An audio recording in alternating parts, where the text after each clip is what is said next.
Good morning, you guys. We are going to be looking at our Introduction to Islam slides here in just a moment, but I wanted to go over the instructions for how to complete your assignment. So don't forget that while you're watching this video, you want to be taking notes on the Islam slides. You'll fill in your name, period, and date. The essential question is filled in for you. And then I actually filled in the titles of each of the slides. So your job is to type your notes in the spaces provided. My advice is that you do use our bullet points, but the whatever you type is already preset to blue font, so I'll be able to see what you typed there.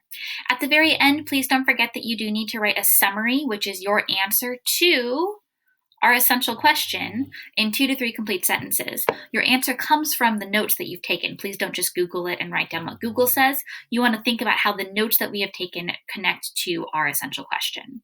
These notes are 10 points. The summary is 3 of the 10. So the highest you can get on the notes, if you only take the notes from the video and don't do anything else, that's a 7 out of 10, meaning that's a C. Please make sure that you are filling in the notes and answering the summary here in 2 to 3 complete sentences. And don't forget, you guys, all you have to do in each section is to type the underlined information. Let's go ahead and get started here. So today we are going to be looking at the introduction to Islam in regards to a religion, in regards to a culture, in regards to the area that it came from.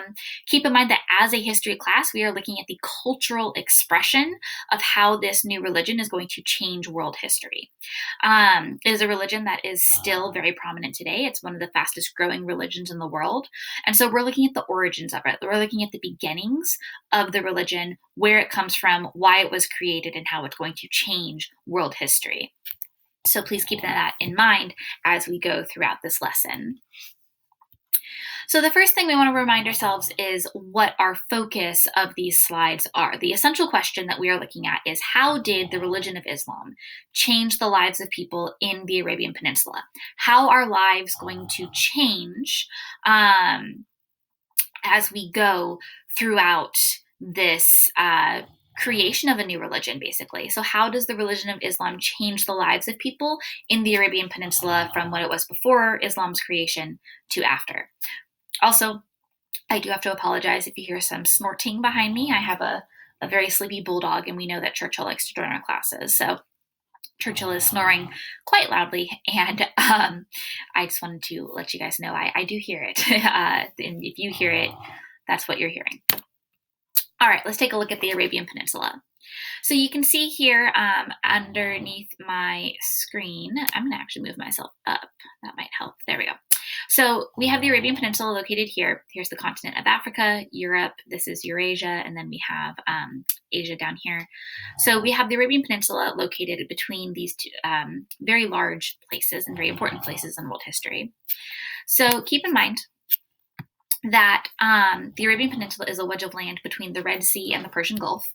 And basically, it's primarily desert and dry plains. It's a very dry area.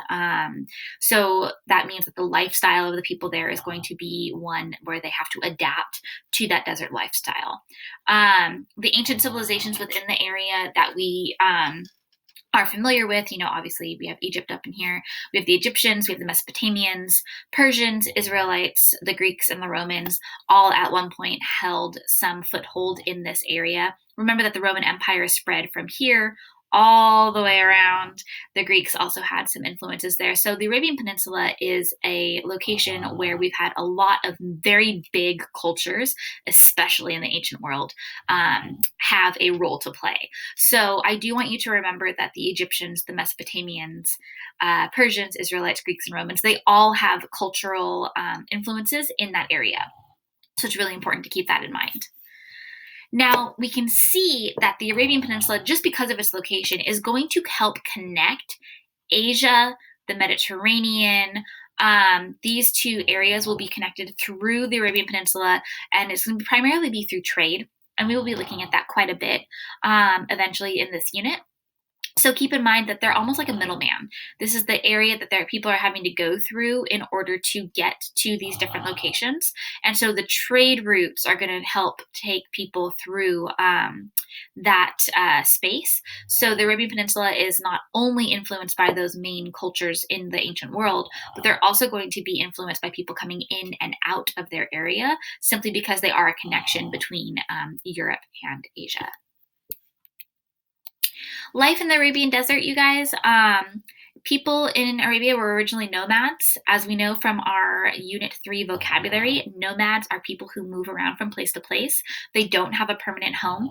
And so I want you to keep that in mind. That's basically the root of their culture. They were nomadic. They had to move around. And if you think about it, it's because of the harsh conditions in which they're living. You can't survive in a desert year round. You need to go find water, and then you need to go find places to plant your crops, and then you can go back to the desert when you have enough food and water. So they're originally a nomadic people. And eventually, in order to survive, the Arabs are going to form tribes. Remember, tribes are where we have people who are of similar families, similar traditions. They're under one leader. And basically, these members are going to band together and they're going to swear their loyalty to their leader, who are called sheikhs. So they go from this nomadic lifestyle. They go from this day-to-day life of let's move around, we don't have permanent locations, to creating tribes. We're going to band together in order to survive. We're going to form our caravans in order to be protected, right? And then they're going to basically swear their loyalty to their leader of the tribe, and the leader of the tribe is referred to as the sheikh. And eventually, so we've gone from nomads, we've gone to tribes. Eventually, they are going to create towns and cities as people settle down, and they decide, okay, this is a good spot to basically plant our roots, right? We're going to say this is our location where we are going to stay for a longer period of time. Now, the most famous town within the Arabian Peninsula is Mecca. Even today, Mecca is such an important historical location. Mecca becomes a really, really important town in regards to trade, in regards to the rich families who live there.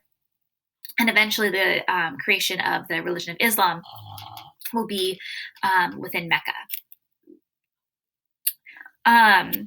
This is the part where we get to caravans. So think, we've gone from nomads, maybe family, maybe a few friends, but nomads, each person is a wanderer. We're going to wander around and try to figure out the best places to settle for certain periods of time. Then they're going to form tribes. Okay, now we've grown into larger civilizations. Well, when we have more people, it's harder to move around. So we're going to develop towns and cities. Now that we have towns and cities, we still need to make money. We still need to trade things. We still need to go wander around and figure out where we can purchase items that we don't have in our town or in our city. And so this is where we're going to see caravans becoming a thing. So remember, caravans are the groups of people who band together and swear protection to each other in order to travel from place to place, especially in regards to trade. And so caravans are going to develop because when you're traveling between the towns and cities, you're still facing people who are living the nomadic lifestyle. It's not like we've gone from nomads to tribes to towns and cities and nomads are no longer a thing. It's just that some nomads have banded together to form tribes. Some tribes have grown large enough to create towns and cities. And so you have a mix of people. Some are nomadic, some are in tribes, some are in towns and cities. And so the mix of everybody, people are kind of scavenging off each other in order to survive. And so caravans will be developed in order to provide that safety for when people are trading and traveling. So then we get to Muhammad and the creation of Islam. So again, this is the historical point of view of what happens within the chronicles of history, right? We are looking at a religion from a world view lens. So Muhammad, according to our historical research, was a caravan leader. He was a merchant, and he was very used to traveling. He was very used to going from city to city. He was used to seeing other cultures and other peoples. And at some point, he starts to hear messages from Allah, which is the Islamic word for God. So we have Allah, the same God theoretically within the historical context as the Jewish God and the Christian God. So keep in mind that Islam, Judaism, and Christianity are three religions who kind of interpret the same God in a different way. So Muhammad was a caravan leader and a merchant, began to hear messages from his God, Allah. And he eventually begins to preach his messages, the things that he is hearing, to the people of Mecca. So again, that really important town within the Arabian Peninsula, Mecca is the heart of the creation of Islam. So he begins to preach his messages to the people of Mecca, and he teaches that all people are equal and that the rich should help the poor. And so this is kind of the root of his changes within the Islamic society. And so people in the Middle East are starting to think, okay, well, maybe, just like in feudalism, we're not stuck being rich or poor. We're actually equal. We deserve the same things under the law. If you are better off, you have a spiritual responsibility, a duty to help those who are less fortunate than you. Well, eventually his movement actually grows quite a bit. And so Islam as the religion, the followers of Islam become known as Muslims. Muslims are followers of Islam, just like Christians are followers of Christianity. Jews are followers of Judaism, right? We have a word for the religion and we have a word for the people who follow it. The word for this religion is Islam. The word for the people who follow it are Muslims. Now, eventually the movement becomes incredibly popular and the rich people in Mecca get a little concerned. And so the Muhammad and his followers, the Muslims, are kicked out of Mecca because they become too popular. And the rich are like, you know what? You're threatening our security. You're threatening our message of, hey, we're rich, so do what we say. So we need you to leave. And so the followers of Islam are eventually kicked out of Mecca. They only grow in popularity, and eventually Muhammad does return to Mecca with his followers, and they take back control of the city. So Islam as a religion gets created in Mecca by a man named Muhammad. He was a caravan leader and a merchant, and he begins to hear messages from his God and starts spreading those messages around within the city of Mecca. They become too popular and are kicked out. Now, this is just a very general overview of the belief and practices of Islam, the religion at its creation. Obviously, like all other religions, Islam today has a lot of different branches, a lot of different interpretations. We again are looking at the historical context of the general origins of Islam. So, similarities that we see between Christianity and Judaism, all three religions are monotheistic. So remember, mono means one, theo means God. They believe in one God. Christianity, Judaism, and Islam, all three religions believe that there is one God, and then that is the God who is in charge of the entire world, the God in charge of all of humanity, etc. And so they are monotheistic religions. They believe in one God. And in Islam, just like Christianity, just like Judaism, that God decides what is right and what is wrong. So it kind of comes down to trying to figure out, if you don't know what to do, like what is the right way to do something, you look towards your God, you look towards your religion, and you try to figure out God's words in regards to what is right and wrong. Now, the Christians have the Bible, the Jews have the Torah. The Muslims have something called the Quran. And so, again, there's a holy book. There is a holy text to look at in the attempts to figure out what God approves or disapproves of within the human narrative. According to Islam and Christianity and Judaism, God speaks to people through prophets. So within Judaism and Christianity, it's commonly believed people like Moses, they were prophets who spoke to God and spread the message. When we get to Christianity, Christians believe Jesus, as we already know, was the Son of God. Judaism says Jesus was a prophet of God, speaking on God's behalf. Islam is going to say that Jesus is a prophet, but that Muhammad is a prophet as well. So when we get to figures like Jesus, figures like Muhammad, that's where we get the differences in religion. They're all going to kind of be rooted in the Torah in Judaism. They have that idea of this is where God comes from. These are the prophets. These are the words that he is saying. And then when we get to the New Testament of the Christian Bible, that's where it all is going to split into different areas. We have Christianity, we have Judaism, we have Islam. So Islam is going to say that Muhammad is another prophet that God is using to speak through. According to all three religions, Abraham is the first original prophet. Now, Islam specifically, again, has a book called the Quran. As you know from the vocabulary, it is a holy text that they believe is the written word of their God, Allah, and they are going to use that as a guidebook of what is right and what is wrong. Christianity, again, has the Bible. Judaism has the Torah. Islam has the Quran. Now, according to the narrative of Islam, the Quran is the holy book that contains the messages that Allah said to Muhammad, his prophet, and they were written down based on Muhammad's recollection. Now, basically, you guys, the Quran in general provides the guidelines for Muslims to live. I just saw that there's a typo. Please fix my typo here. I'm so sorry. I was probably typing Islam and Muslims at the same time. So it provides the guidelines for Muslims to live, and it's called the 5 Pillars of Islam.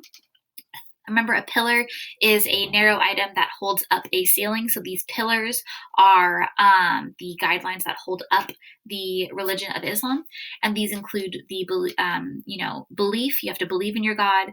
Prayer, you have to pray to your God. Charity, you have to be charitable. You have to give away whatever you can in order to help those less fortunate than you. Fasting, showing your devotion through the month of Ramadan, as you know from the vocabulary, and then pilgrimage, the travel to the holy place. And so in Islam, a pilgrimage to Mecca at some point in your life is strongly encouraged because that is the origin of where Islam came from, and it shows how devoted you are to your religion. So again, the Quran provides the guidelines for Muslims to live, and it's called the 5 Pillars of Islam. And please remember to fix my typo of Muslims. So at this point, you can go ahead and write down your summary. I want you to think about how life for people in the Arabian Peninsula changed because of the religion of Islam. Think about how this religion will affect a nomadic tribal nation and how it will either bring them together or tear them apart. Use examples from these notes and make sure that you write your summary in 2 to 3 complete sentences.